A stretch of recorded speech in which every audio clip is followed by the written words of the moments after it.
Okay.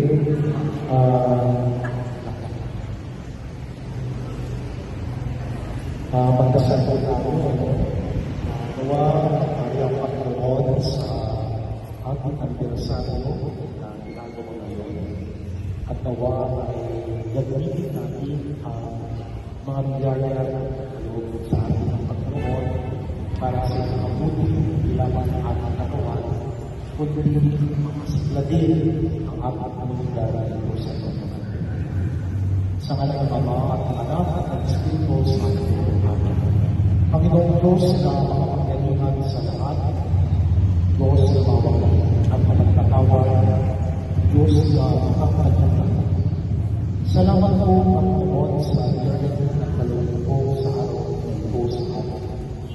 Salamat po at pagkakaiwan ng isang taon na puno-puno ng grasya at puno-puno ng saya at puno-puno ng gusto. Ang noon, pinataas namin ang mga bagay na amang ginagawa.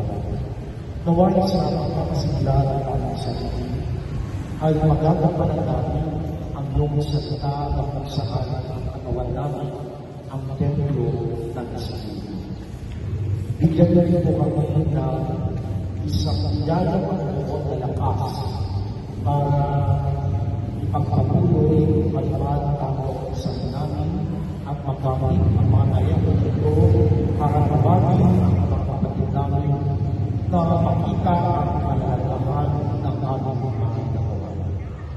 Gawin namin po ang Panginoon na maging mabuting tao, maging mabuti ang aming puso, ang aming diwa at ang aming pagkatao. Naway naman po ay magpatid ng pagkakatsa at pagkakasyon, pagmamahalan at pagkakaawan, pagkakatsa at hindi pagsisiraan sa pagprograma ng aming pagkakataon para sa iyo. Ito po ang aming mahilig sa ngalan sa Kristo na aming Panginoon. Amen. Sa ngalan ng Ama at ng Anak at ng Espiritu Santo. Congratulations po!